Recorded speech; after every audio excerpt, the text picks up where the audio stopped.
Graças a Deus, que alegria estar com vocês, uma alegria podermos participar e começar o nosso encontro de pastores. Tenho certeza que Deus tem reservado algo poderoso e especial para cada um de nós.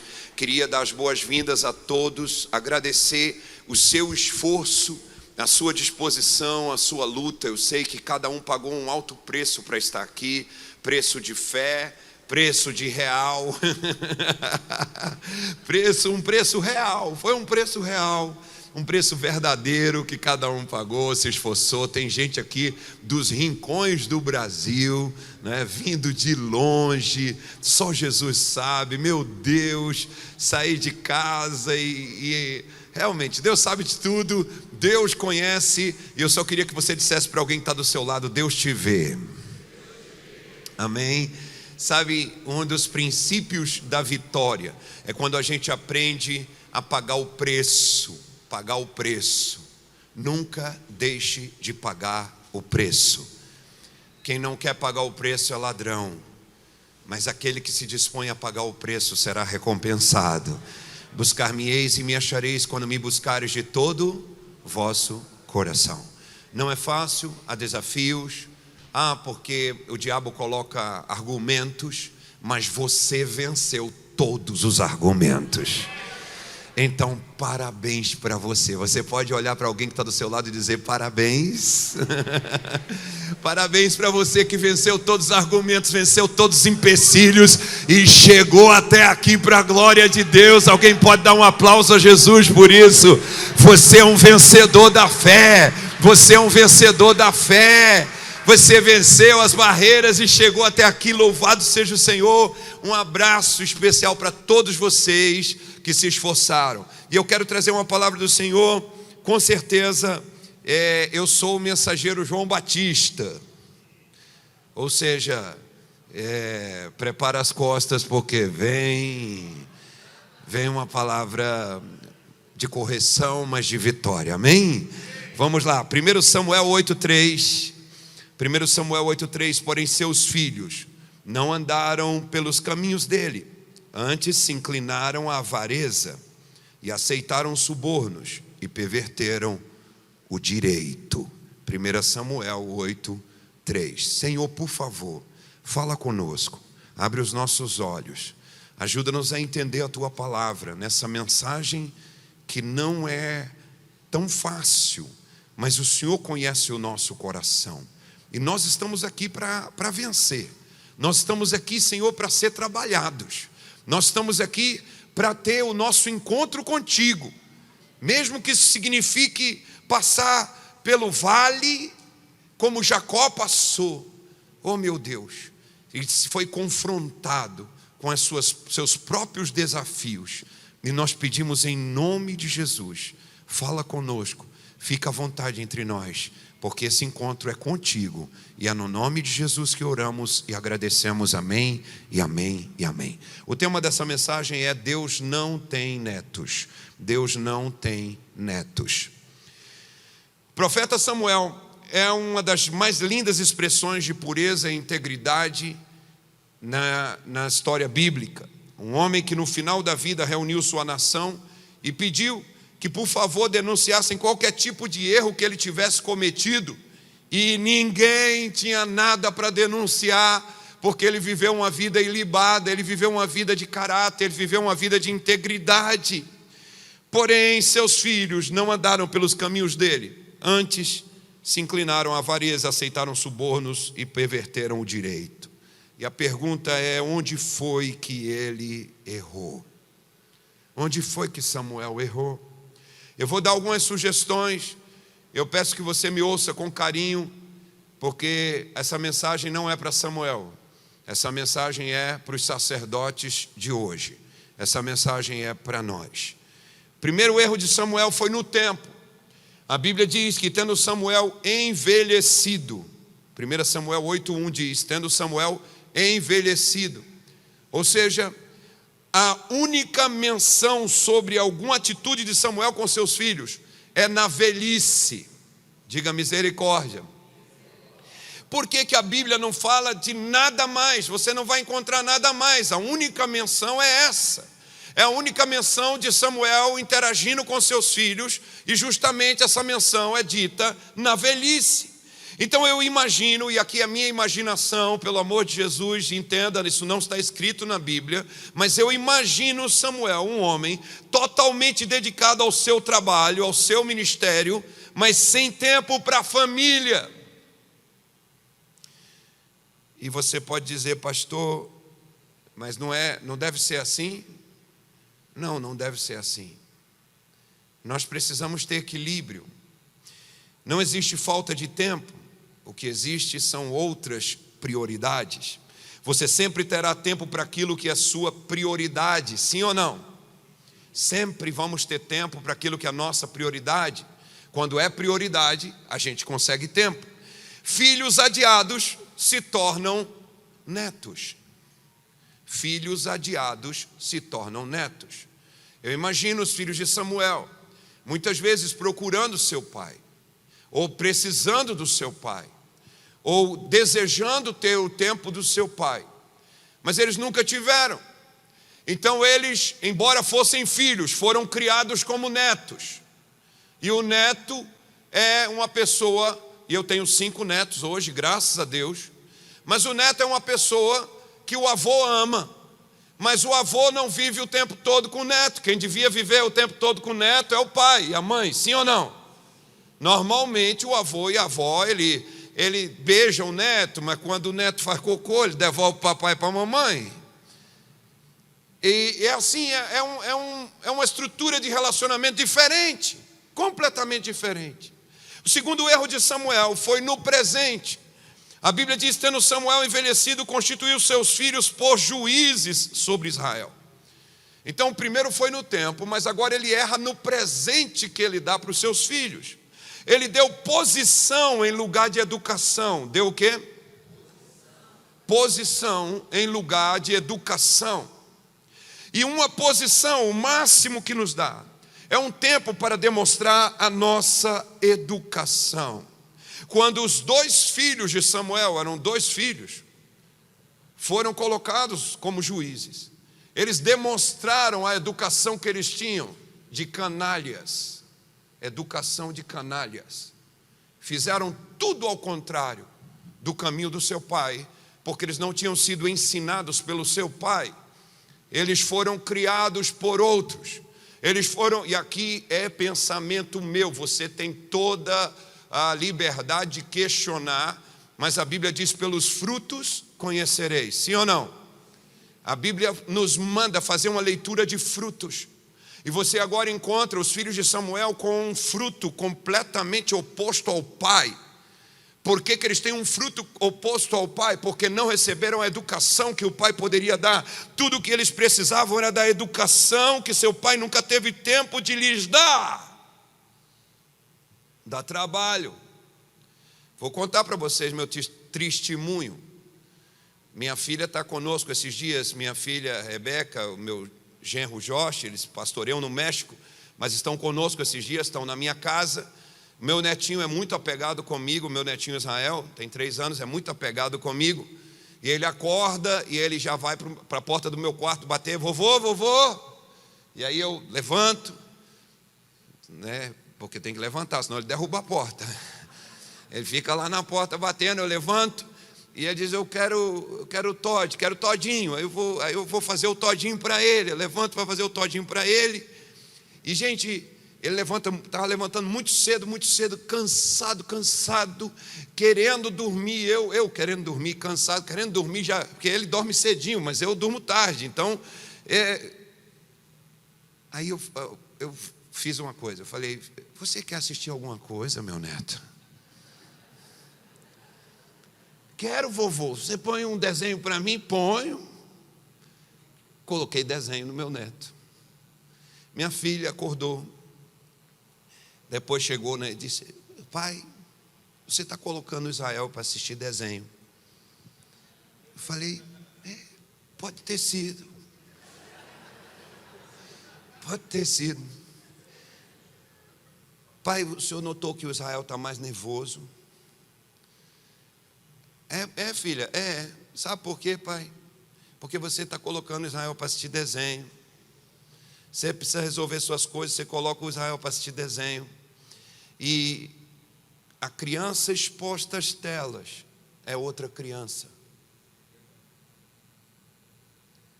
E ela disse: pai, seu neto não precisa de telas, ele precisa de pai e de avô. Se você não tiver tempo para dar para ele, pode chamar a mim e ao Josh, que nós cuidamos dele.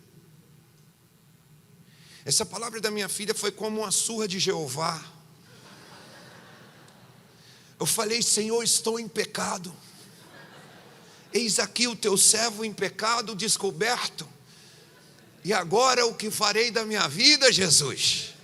Porque a tua serva tem razão. É fácil colocar uma criança na tela.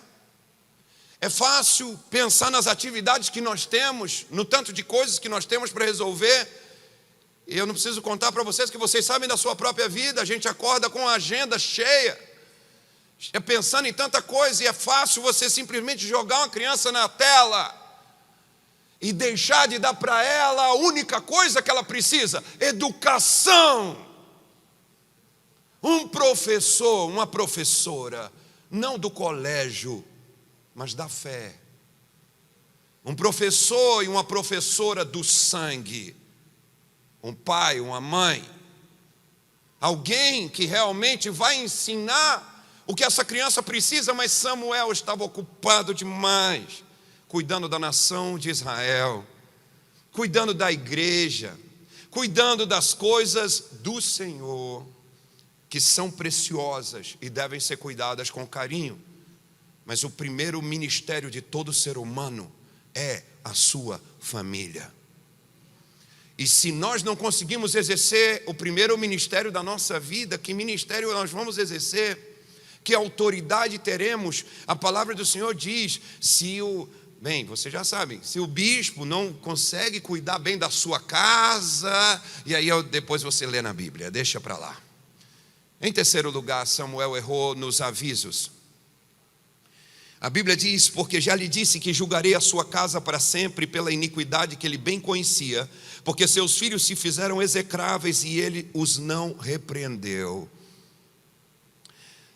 Samuel viu e testemunhou o como e o porquê a descendência do sacerdote Eli foi desclassificada e cortada da terra. Ele foi testemunha ocular de tudo.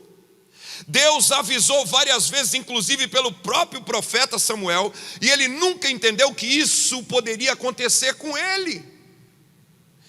Eu paro para pensar sobre isso, porque a Bíblia diz: porém seus filhos não andaram pelos caminhos dele, antes se inclinaram à avareza, aceitaram subornos e perverteram o direito. E eu começo a pensar: meu Deus, quantas vezes Samuel viu a família de Eli e viu as palavras que foram dadas por outros profetas, e pela boca do próprio profeta Samuel, Deus falou que ia destruir a família de Eli. Mas ele olhou e talvez pensou: isso é só com eles, não vai acontecer comigo. Isso só destrói a eles, mas não vai destruir a mim. E aqui mais uma vez eu te digo: problemas familiares destruem ministérios, destroem ministérios. Sim ou não? Sim ou não? Por quê? Porque a família é a base. A família é a base. Então nosso Peniel está começando num Peniel familiar. Jesus tenha misericórdia. O primeiro a apanhar sou eu, tá bom? Então eu já estou contando meus pecados no púlpito, você não pode me acusar. O Espírito Santo já está me redarguindo, ok? E eu estou repartindo essa unção com você. Como diz Paulo, que eu recebi do Senhor, isso também vos entreguei. Apanhei e estou batendo. O que nós precisamos aprender rapidamente? Algumas coisas que precisamos aprender. Primeiro, nada substitui o poder do tempo dedicado à família. Eu quero que você repita comigo isso: nada substitui o poder do tempo dedicado à família. O que é isso, pastor? O maior e o melhor presente que você pode dar à sua família é o seu tempo. Se você me perguntasse hoje, porque as pessoas me param e me dizem: pastor, como que você conseguiu gerar filhos tão abençoados? Eu não posso dizer muitas coisas,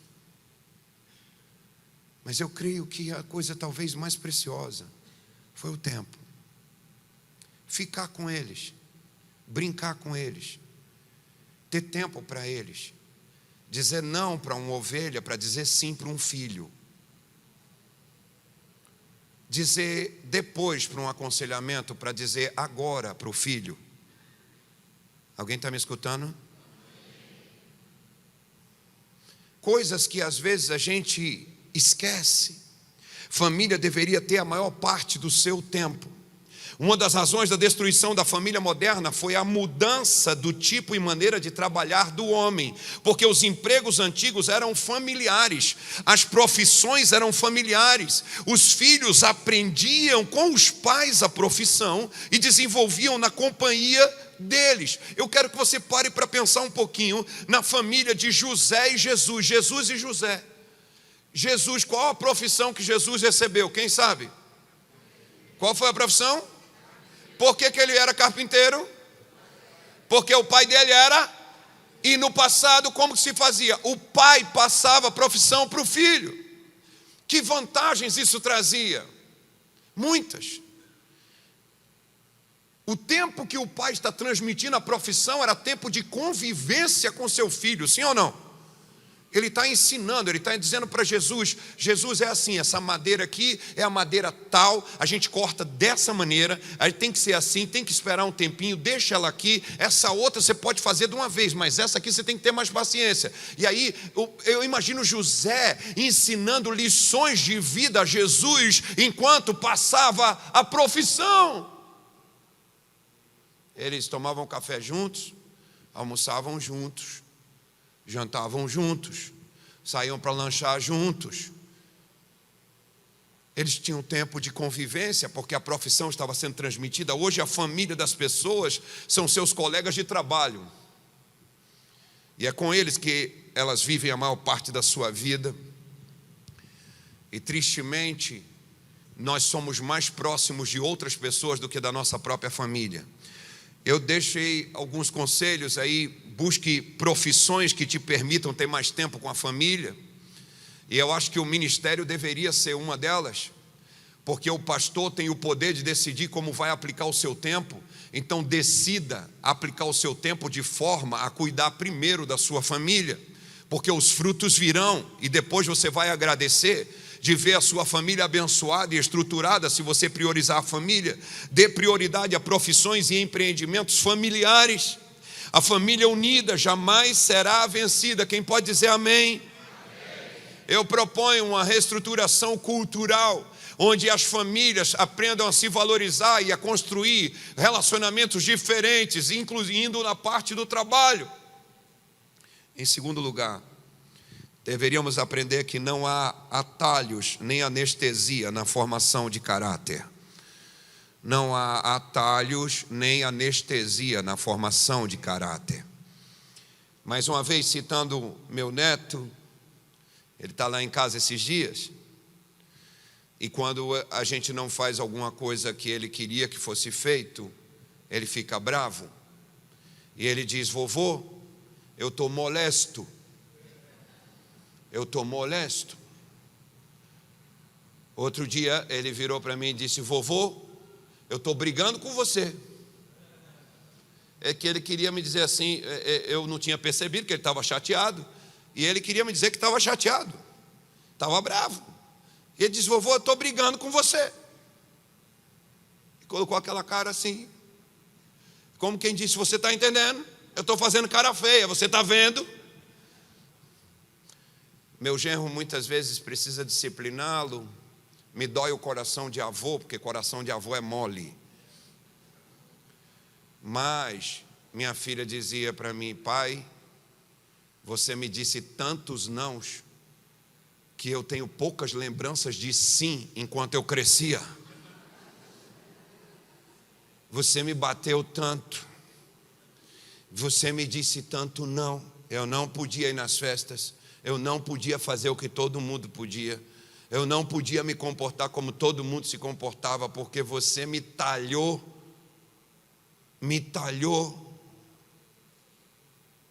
Até que eu vim a ser a pessoa que eu sou hoje, mas você me talhou, papai. Formação de caráter não é indolor. E não tem anestesia. Vai doer. Vai doer. É trabalhoso, é doloroso, mas ensinar virtudes vai compensar. Tem que suar, tem que doer. E se não doer, não valeu. Você tem que ter coragem de assumir o ministério do chato. Eu apanhava todo domingo. Pelo menos. Era a surra semanal, era no domingo. Tinha outras, mas domingo de manhã e de noite eu apanhava. Porque era o dia de ir na igreja. Meu pai era pastor.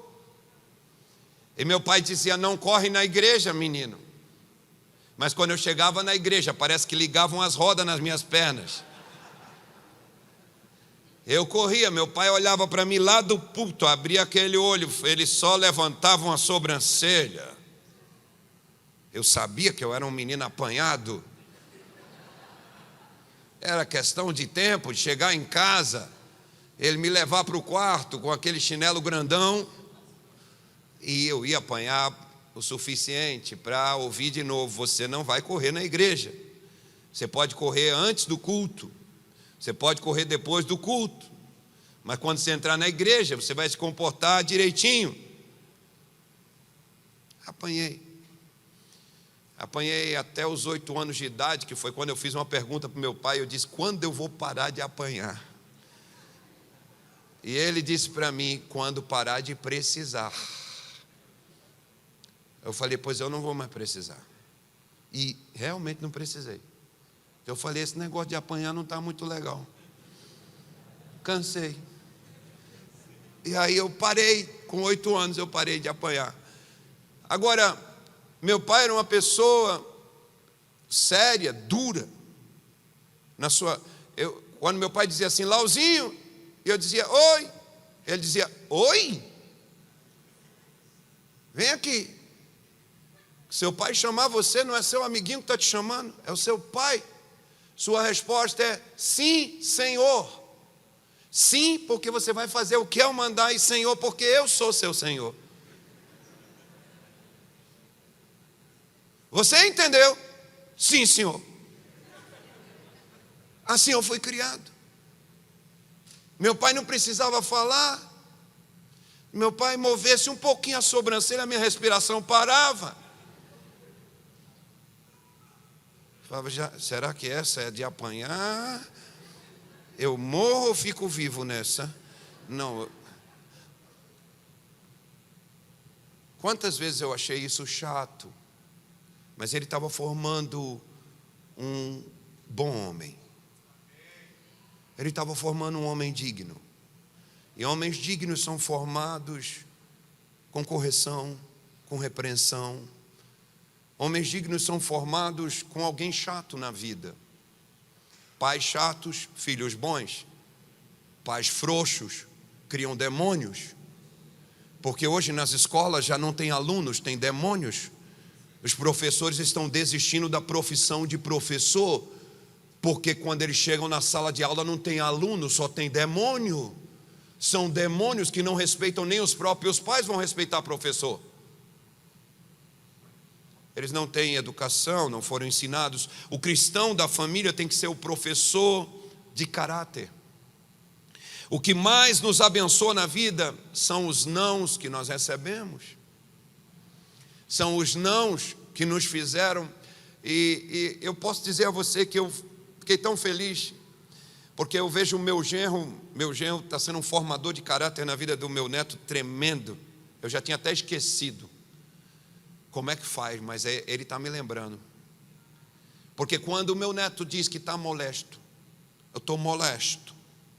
Porque alguém disse não para ele, não deu a balinha que ele queria, não deu isso que ele queria, não deu. Então ele estou molesto. Meu genro segura ele, olha no rosto dele e diz, você vai mudar essa atitude? Ou papai vai ter que te corrigir? Papai quer ver um sorriso. Papai quer ver uma atitude correta. Você vai mudar essa atitude ou o papai vai ter que te corrigir. Não, eu estou molesto, então vamos. Aí já vai e disciplina, para tirar a moléstia.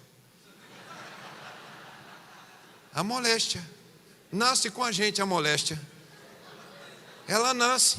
A Bíblia diz que a vara que tira essa moléstia. Não está escrito ou não? É a vara que tira a moléstia. Aí meu genro leva ele no quartinho, tira a moléstia e volta só com ele, sem a moléstia. É um milagre que acontece. Meu neto volta, olhinhos molhados, sem moléstia. Não está mais molesto. Está um pouquinho doído, mas não está molesto mais. Ele só tem 3 anos, mas certo está o meu genro, que não vai ter um aborrecente. Ele vai ter um filho que aprendeu a obedecer. Ele vai ter um filho que pode ser um pastor nas mãos de Deus, sim ou não? E não um netinho. Alguém está me compreendendo? Leais são as feridas feitas por quem ama, mas os beijos de quem odeia são enganosos. É a palavra do Senhor em Provérbios. Terceiro, deveríamos entender que é maluco fazer as mesmas coisas e esperar resultados diferentes. Já ouviram essa frase? Não é minha? Estou aproveitando no sermão, como a gente sempre faz. É maluco fazer as mesmas coisas e esperar resultados diferentes. Se eu tiver as atitudes de Eli, eu vou ter o resultado de Eli. E se Samuel sabia que Eli tinha caminhado pelo caminho da desgraça, ele precisava trilhar um caminho diferente. Mas Samuel praticamente repetiu a história de Eli. E se você está fazendo o que todo mundo faz, terá os resultados que todo mundo está tendo, a destruição da família. Eu não falei isso na igreja, mas vou falar para vocês. Você sabe qual é o ditado que tem a respeito de filho de pastor? Filho de pastor, neto do diabo. Esse é o ditado que existe. Está quebrado e anulado em nome do Senhor Jesus. Mas é o ditado. E por que será que foi criado esse ditado? Se não mudarmos o que fazemos, vamos terminar no mesmo lugar. Não é suficiente assistir a família do nosso lado autodestruir-se. Já não bastam famílias destruídas para a gente continuar simplesmente olhando isso de forma errada. Não podemos tirar nenhuma lição. Quantas famílias sadias você conhece? E se você está na terra só para construir uma família sadia, isso deveria ser já a razão da sua luta diária, ainda que morra tentando. Quarto, pare de falar e faça alguma coisa antes que sua família morra. Alguém pode dizer amém? Por que eu coloquei pare de falar e faça alguma coisa antes que sua família morra? Porque eu penso que nós falamos demais, viu, gente? 1 Samuel 2:23 são palavras de Eli. E disse-lhes: por que fazeis tais coisas, meus filhos? Pois de todo este povo ouço constantemente falar do vosso mau procedimento. Eli foi um pai passivo, que só falava. E nós somos a geração que mais fala, mas a geração que menos faz. Uma geração bocuda, reclama de tudo, mas não toma posição em nada. E isso precisa ser mudado. Agora me permita abrir o espaço para uma palavra a todos que estão tentando ser netos de Deus, porque talvez não apenas estamos criando netos, mas às vezes os netos somos nós. E eu quero falar um pouquinho sobre isso. Primeiro, as bênçãos familiares só permanecem na vida dos filhos da honra. A Bíblia é muito clara que Deus não é avô, Ele é pai. Ele é pai. E 1 Samuel 2:30, a Bíblia diz: portanto, diz o Senhor Deus de Israel, na verdade dissera eu que a tua casa e a casa do teu pai andariam diante de mim perpetuamente, porém agora diz o Senhor, longe de mim tal coisa, porque aos que me honram honrarei, porém aos que me desprezam serão desmerecidos. O que a Bíblia está dizendo? O que o Senhor está trazendo? Ele está trazendo o conceito de que as bênçãos familiares só vão permanecer na vida dos filhos da honra. A palavra desmerecidos no original significa desprezíveis, insignificante, de pouca monta, escasso, reduzido, muito pouco estimado, amaldiçoado, tratado com desdém, desonrado, sacudido, movido para lá e para cá. O Senhor está dizendo: se você não for um filho que me honra, você vai ser desmerecido. E não importa quantas promessas eu tenha feito sobre a sua vida, e aqui vai um cuidado, porque há muitas pessoas que se apoiam nas promessas para se tornarem netinhos de Deus. É que Deus me deu tantas promessas, Deus prometeu que vai abençoar a minha, a casa do meu pai. Aí está escrito, diz o Senhor, eu falei que abençoaria vocês, abençoaria você e a casa do seu pai. Mas agora diz o Senhor, longe de mim tal coisa. Porque quem me honra eu vou honrar, mas quem não me honra vai ser desmerecido. A própria pessoa tem o poder de anular essas coisas. E nós precisamos entender e aprender sobre isso. Segundo, filhos da desonra são cortados, diz a Bíblia. 1 Samuel 2,31, a Bíblia diz assim, eis que vem dias em que cortarei o teu braço e o braço da casa do teu pai, para que não haja mais velho nenhum em tua casa. Será que família é coisa séria? Porque Deus está trazendo uma palavra por causa de problemas familiares, Ele está dizendo, eu vou cortar o teu braço e o braço da casa do teu pai. Não há vida longa para os debochados, velhice é para pessoas honradas. Em terceiro lugar, desonrados se tornam a tristeza da família. E a Bíblia deixa claro isso na história que nós lemos em 1 Samuel 2,33. O homem, porém, da tua linhagem, a quem eu não afastar do meu altar, será para te consumir os olhos e para te entristecer a alma. E todos os descendentes da tua casa morrerão na flor da idade. Diga misericórdia. Sabe, Deus está falando, Ele está dizendo, se você trilhar o caminho da desonra, você vai se tornar a tristeza da família. Sabe aquela pessoa que só de mencionar derruba tudo de bom que estava no ambiente? Aquela pessoa que quando chega até o gás do refrigerante vai embora. Fica só o remédio, aquela água com remédio. Em quarto lugar, desonrados vão mendigar. Diga misericórdia. Será que todo aquele que restar da tua casa virá inclinar-se diante dele para obter uma moeda de prata ou um bocado de pão? E ele dirá, rogo-te que me admitas algum dos cargos sacerdotais para ter um pedaço de pão que coma. Ele não quer ser sacerdote para servir a Deus, ele quer ser sacerdote para comer, porque virou um mendigo. Em quinto lugar, Deus tem uma lista para matar. Eu tenho falado um bocado sobre isso nos últimos dias na igreja. Deus tem uma lista para matar. 1 Samuel 2,25, pecando o homem contra o próximo, Deus lhe será o árbitro. Pecando, porém, contra o Senhor, quem intercederá por ele? Entretanto, não ouviram a voz do seu pai, porque o que o Senhor queria fazer? Queria o quê? O que o Senhor queria fazer? Deus tem vontade de matar pessoas. Determinadas pessoas despertam um desejo assassino em Deus.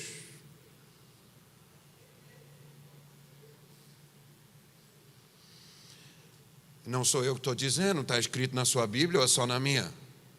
Se você pode conferir na sua, se está escrito assim. Deus os queria matar. Um dos sinais quando você já está na lista de quem Deus quer matar é que você não escuta mais o que os seus pais têm a dizer.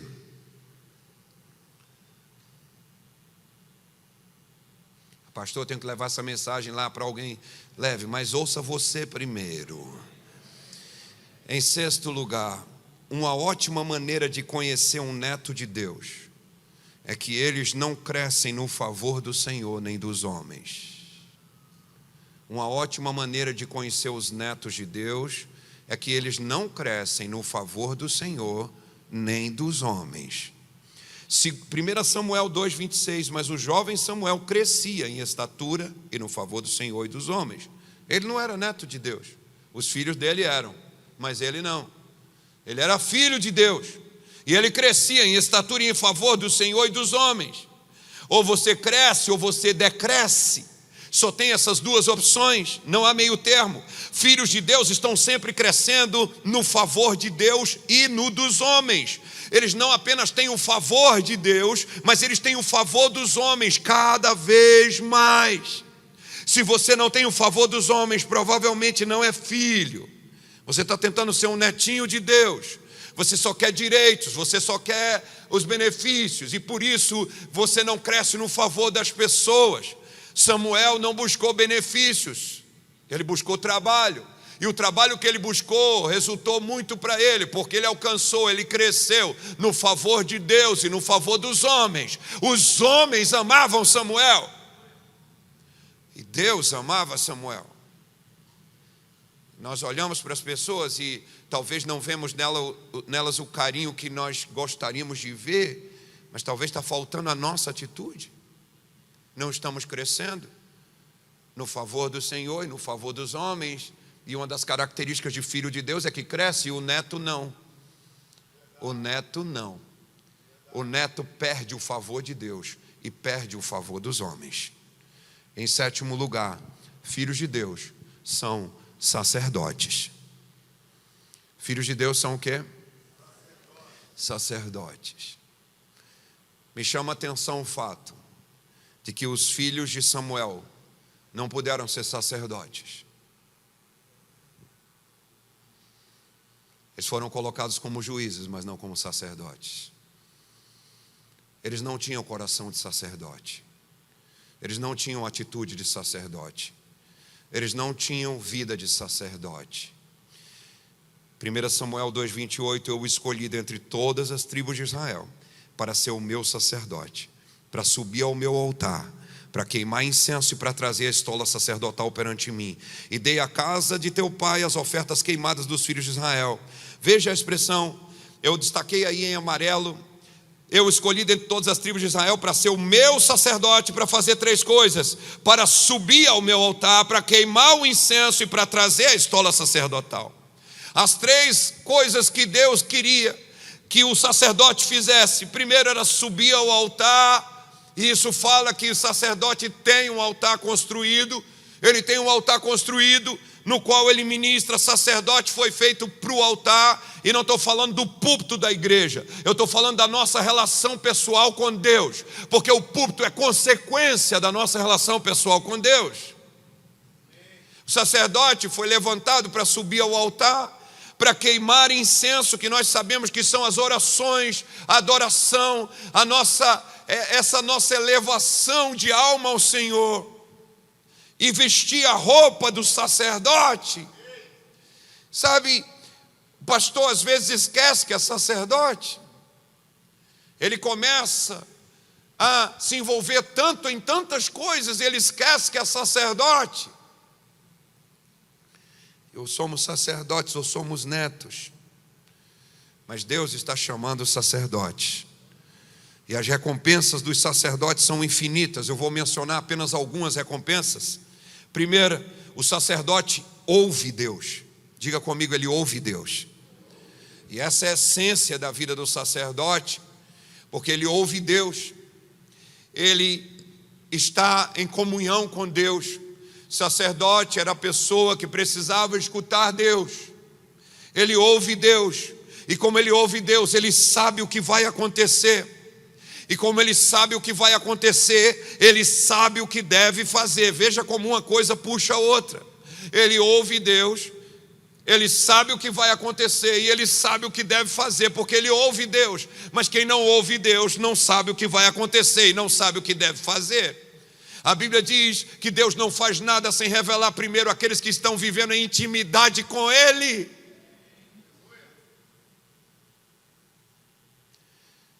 Quarto benefício do sacerdote é que ele tem autoridade no que fala, e todos querem escutá-lo. Quando você ouve Deus, o que você fala tem autoridade. Mas quando você não ouve Deus, suas palavras são vazias, ou são meros conceitos de coach. Porque hoje os pastores abdicaram do ministério para se tornarem coaches. Mas quando você ouve Deus, eu não estou aqui desmerecendo eu fiz o curso, eu sei como é, eu poderia estar, e eu agradeço a Deus pelos coaches, mas acho que o pastor é algo mais que coach. Tem autoridade no que fala e todos querem escutá-lo. Quinto, Deus respalda suas palavras e ações. Deus respalda as palavras e ações do sacerdote. E como Deus respalda as palavras e ações do sacerdote, isso lhe dá autoridade que não para de crescer. Porque quando você é um sacerdote, você ouve Deus. Você faz coisas que funcionam. Você faz coisas que dão certo porque você está escutando Deus. O que você fala se cumpre porque você está escutando Deus. E você é esse reflexo daquilo que ouviu de Deus. Então as pessoas começam cada vez a dar mais credibilidade a você, numa autoridade que vai crescendo e crescendo e crescendo e crescendo, porque elas veem em você alguém que escuta Deus. Em sexto lugar, sua descendência é coroada de oportunidades. Pode ser que eles não aproveitem, mas eles recebem muitas oportunidades. Diga comigo: quando eu sou sacerdote, minha descendência será coroada de oportunidades. Amém ou não? Vai ser coroada de oportunidades. Portas imensas se abrirão. Oportunidades únicas serão dadas. Eles serão tratados e cuidados de forma diferenciada, porque você é sacerdote. Em sétimo lugar, sétimo benefício que eu vou citar do sacerdote, ele escreve a história da sua geração. O sacerdote escreve a história da sua geração. Sabe, Samuel foi o homem em torno do qual aconteceu tudo. Foi o homem que instituiu o primeiro rei de Israel. Foi o homem que ungiu o homem segundo o coração de Deus, Davi, o segundo rei de Israel.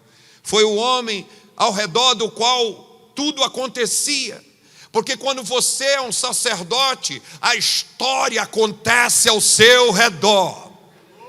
Quando você é um sacerdote, as coisas acontecem como fruto do altar que você construiu a Deus, da relação que você construiu a Deus. E tudo começa a acontecer na cidade e até na nação como fruto do teu relacionamento com Deus. Aleluia! Se é para Deus, aplauda forte e glorifique a Ele. Eu termino dizendo: Deus não tem netos. E a gente poderia citar muitas características dos netos de Deus. Vou citar só algumas e termino. Geralmente os netos de Deus são frutos de pais que creram em Deus. Seus pais tiveram experiência com Deus. Nasceram num ambiente de fé.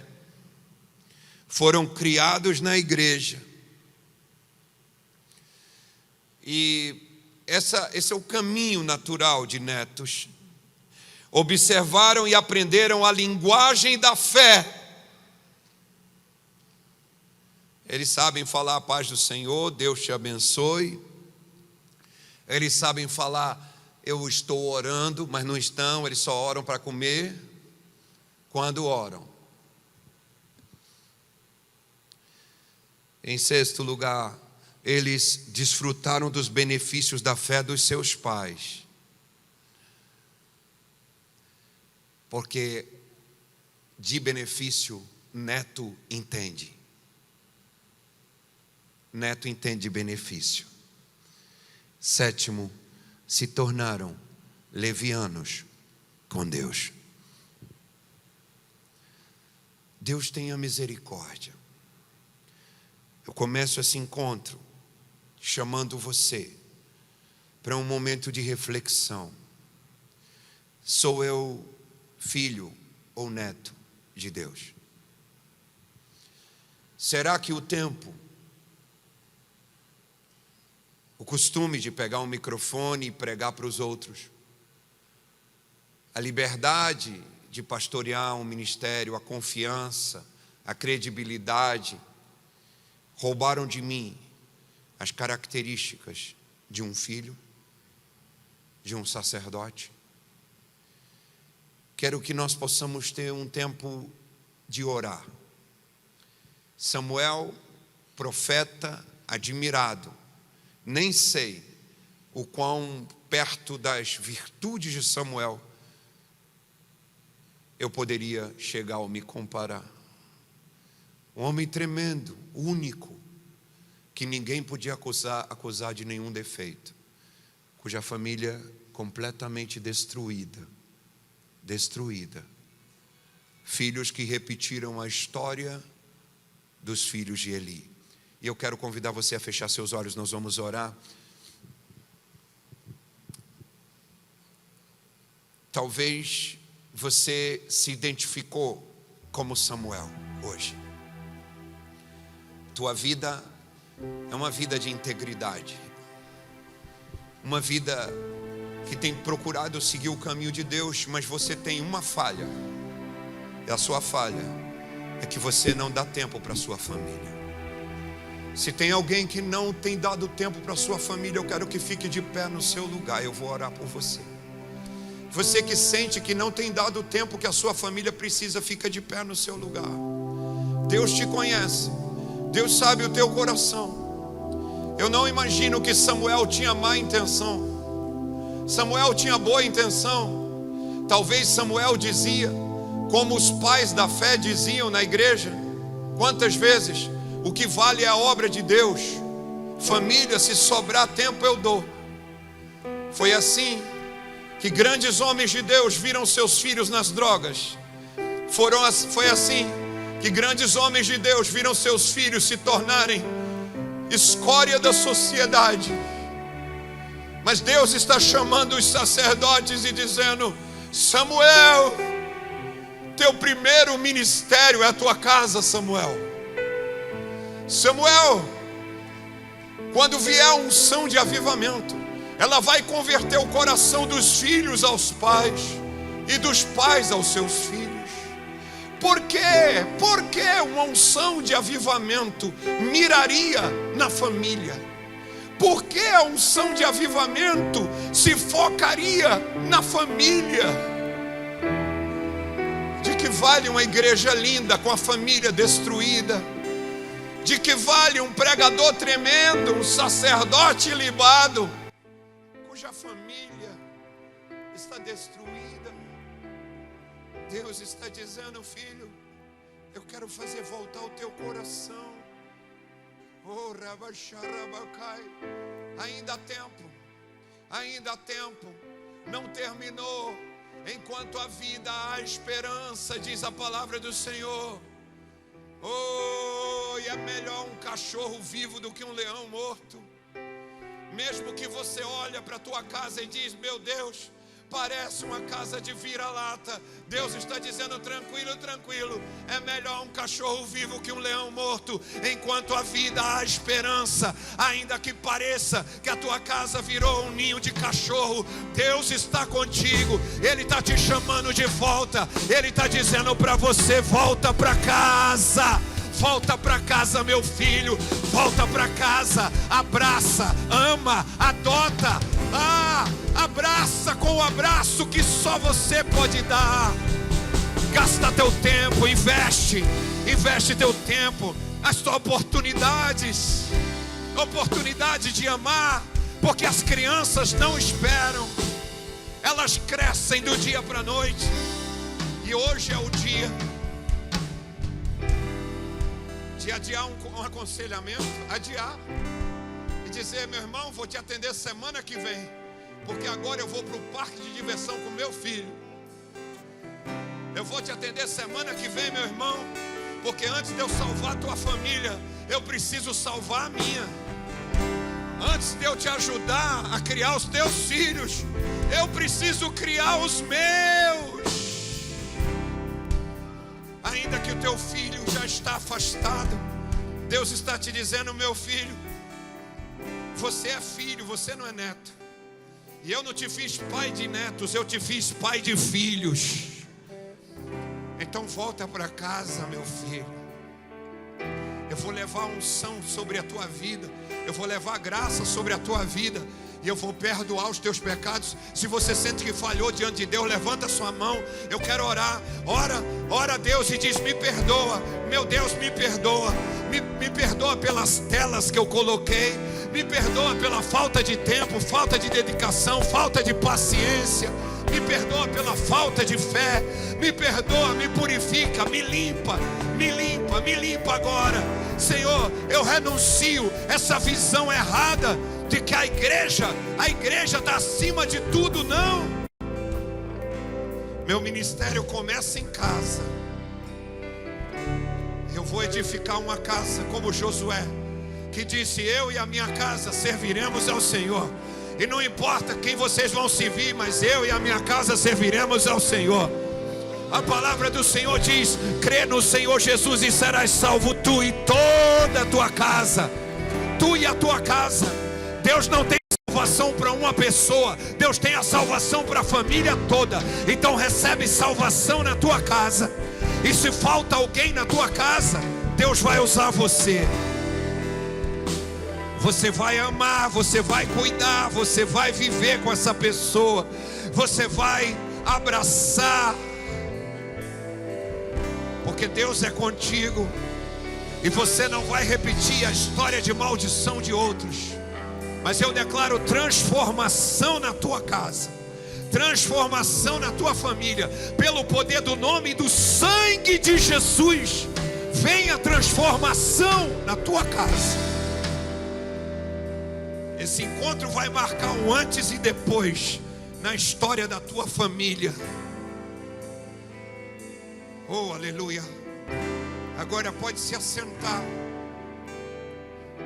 Eu quero convidar todos agora a fazerem uma oração comigo e dizer: Senhor Deus, me perdoa se de alguma maneira eu fiquei leviano, ou eu tenha sido leviano.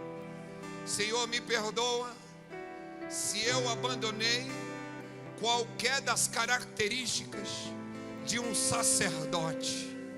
Eu volto para ti, eu renovo a minha aliança contigo, para ser teu sacerdote.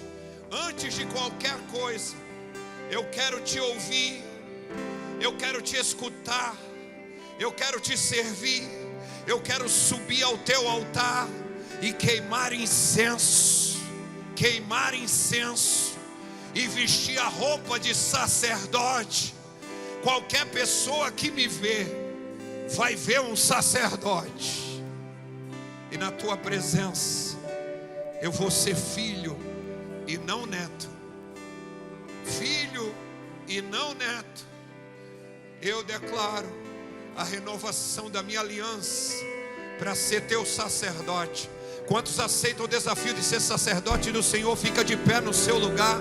Você que vai ser sacerdote do Senhor, começar o dia colocando lenha no altar. Aleluia, aleluia. Me aproximei, permaneci, o teu olhar me consumiu.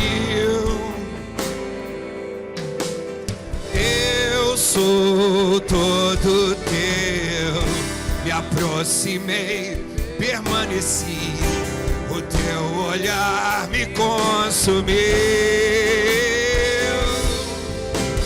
Eu sou todo teu, fogo em teus olhos fez eu me apaixonar,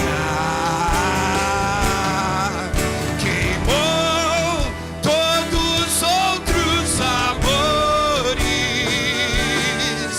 queimou todos os outros amores, fogo, fogo em teus olhos fez eu me apaixonar, queimou todos os outros amores, queimou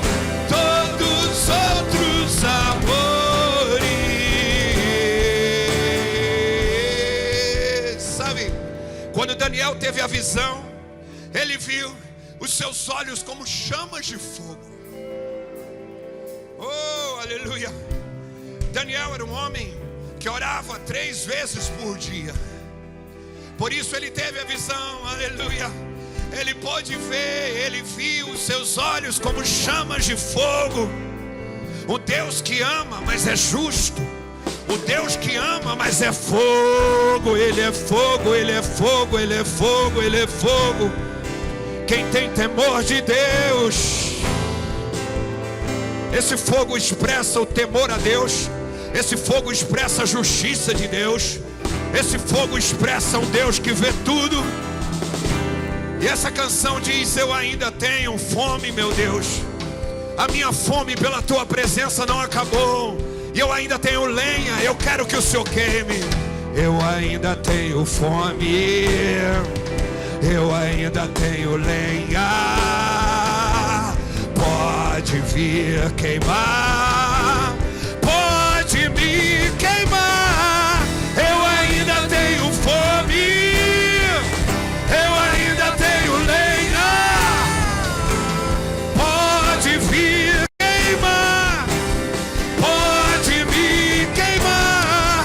Eu ainda tenho fome, eu ainda tenho lenha.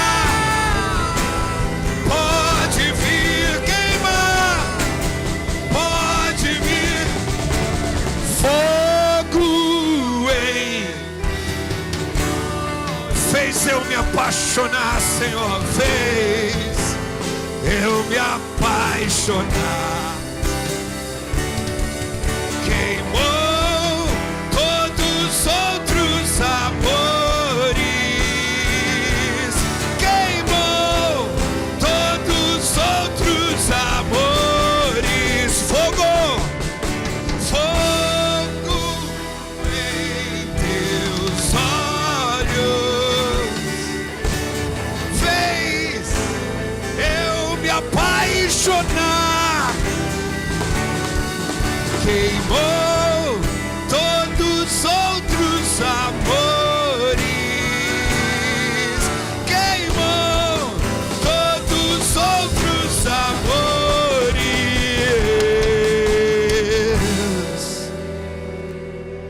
Sabe, você é responsável.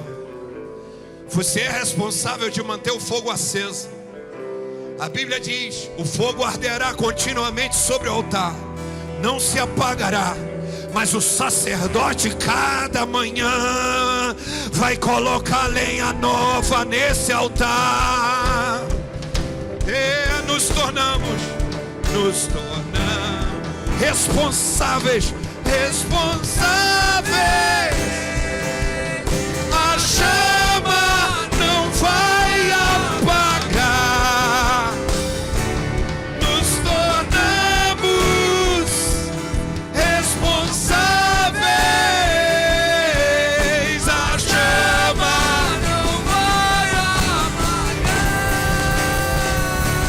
Nos tornamos responsáveis. A chama não vai apagar.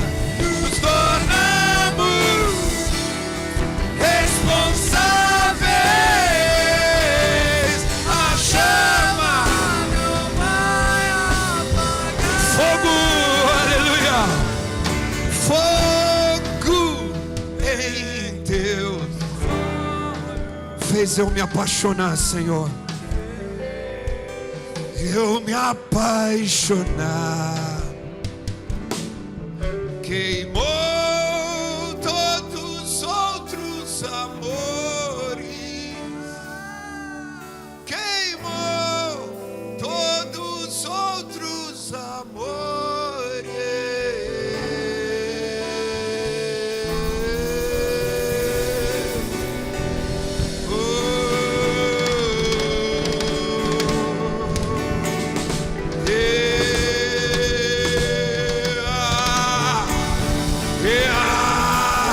Eu sou filho de Deus. Tem algum filho de Deus aqui?